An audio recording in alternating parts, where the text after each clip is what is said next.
This video is the second video in the installment of adding, subtracting rational expressions. This particular video is going to focus on unlike denominators with monomials. We'll get into binomials later on. So in the last video we had like denominators. Remember that when I add or subtract fractions, I need like denominators. If I look at this particular example here, I'll notice that I have unlike denominators. We know that they're both monomials because this is a monomial, monomial, monomial, and monomial. So that kind of makes our life a little easier. But how do I actually do this? Okay, so what happens is each of these fractions, I'm just going to redo them so we can kind of see some things here. And then 2 over 3u. Each of these fractions, I need a denominator that is the same. How do I do it? This is where it gets a little complicated if your multiplication skills aren't very good or just kind of inductive reasoning is not very good. If I look at my denominators 2 and 3u, okay, and I look at just the numerical part, so 2 and 3, what is the smallest number that they can both go into? Again, multiplication skills are going to come in handy. So 2 and 3, what's the smallest number that they can both go into? They can both go into 6. Okay, they can both go into 6. So 2 times 3 is 6 and 3 times 2 is 6. That's the smallest one. If you didn't realize that 6 was the smallest one, but you wanted to use 12 or 18 or 24 or 30 or 36, that's fine. You can even use 90. I don't care. As long as you find a number that 2 and 3 can both go into. The problem is we want to use the smallest one just because we don't have to simplify as much down the road. If you use bigger numbers than that, then you have to simplify further. And then your numbers will get rather large. I need to look at my variables. Okay, up in the 2, there is no variable right here. And in the 3u, there is a variable with the u. So I need the least common multiple between no u, which is up here, and a u down here. So that means that my denominator, my common denominator, is going to be 6u. Because I don't have a u here, so I need to make up for it by putting one. And I have a u here, so that means that's where that comes from. Now I need to make sure my numerator reflects what my denominator has changed. Okay, so in the 2, how did I go from the 2 to the 6u? What did I multiply 2 by to get 6u? I multiplied by 3u. So that means I have to multiply by 3u up top. So when I do that, I get 9uv, or 9vu, it doesn't matter the order. And now in the second fraction, what did I multiply 3u to get 6u? I multiplied by 2. Well, then I have to multiply the top, so I get 4. So my fractions turn into 9uv over 6u minus 4 over 6u equals, now because I have the same denominators, I can subtract them. 9uv minus 4. I can't combine 9uv and the 4 because they're not the same variables attached to the 4. Then uv, I can't simplify with the bottom u because, again, it's a binomial up top and a monomial in the bottom. So I can't simplify anything because the 9 and the 4s don't have anything in common. So this is my final answer for this particular problem. Next one, let's look at it. I have 4x over 6 and 6x over 6y. Again, I need the same denominators. So if I look at my denominators, my numbers, 6 and 6y, just the 6 here, and this 6, what's the smallest number that they can go into? They're both 6s, so they can both go into 6.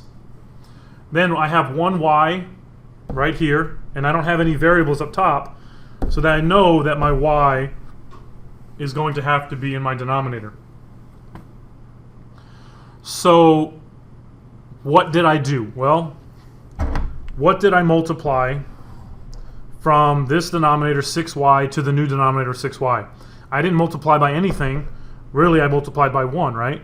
So I now, over here, this is 6x. I didn't change anything, so my numerator stays the same. From this 6 to this 6y, what did I multiply to get from the left to the right? I multiplied by y. So I have to multiply by y here. So that gives me 4xy. Now, because my denominators are the same, let's now add them together. So I get 4xy over 6y minus 6x over 6y. My denominators are the same, so we know that my denominator is going to be in the answer to start with. And then my xy and x's are different, so I cannot combine them. So 4xy minus 6x. Now we need to go further. Okay? Last one, I couldn't reduce the numerator with the denominator. Well, this one I can. So if I look at my numerator, what do they have in common? They both have a 2 in them, and they both contain an x. My y, I don't have y's in both of them, so they don't both contain a y. So now what am I left with? If I divide everything by 2x, that means I'm left with 2y minus 3. Remember I talked about undistributing. If I multiply and multiply, I get what I started with. That's my end goal. Divide by 6y, that's my denominator.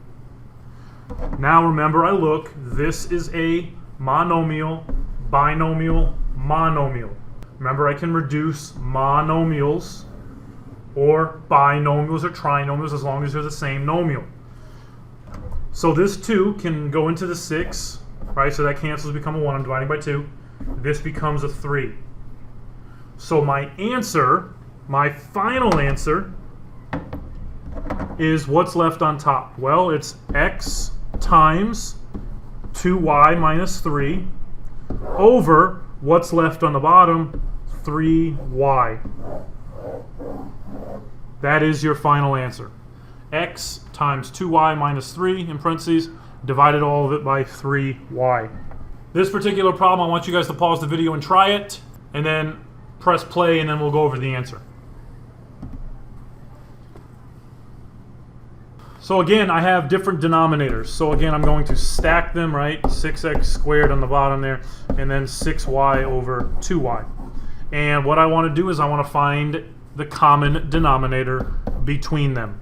So again, because they're both monomials, I look at my number, my coefficient, 6 and 2. What's the smallest number that both of those numbers can go into? So 6 goes into 6, 2 goes into 6. So 6 is the smallest. Again, it could be 12, it could be 18, 24, 30, 36, whatever multiple of 6 there is. Now my denominators. I have an x squared and a y. What's the smallest amount that they can both go into? Well, because I have an x squared and there's no x down here, that means I know x squared is going to be in my denominator. Because I have a y here, but no y up here, that means y is also going to be in my denominator. If you only have one version of a variable, then that means that that variable, whatever it is, x to the third, x to the fifth, x to the 32nd, is going to be in the denominator if there's only one, if it only appears one time. Now let's look at my numerators.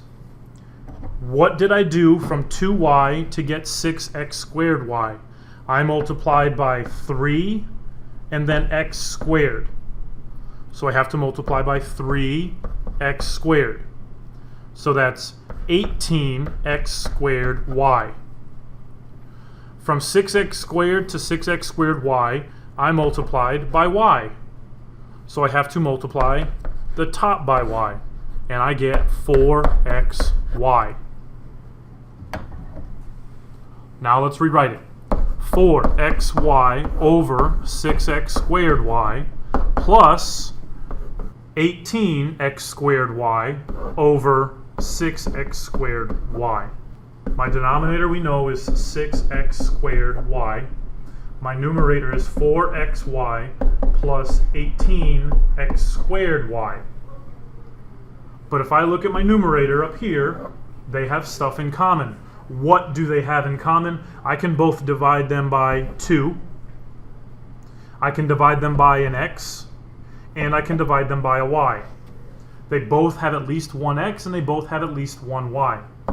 Now, what do I get inside that's left once I divide it all by 2xy? I get a 2 plus a 9x. Because remember, if I distribute, I get what I started with. That's the goal. We've talked about that numerous times. Over 6x squared y. These are both monomials, so I can reduce. This becomes a 1, this becomes a 3. I have 1x up top, and I have 2 on the bottom, so 1 goes away.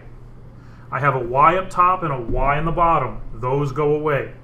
So what am I left with?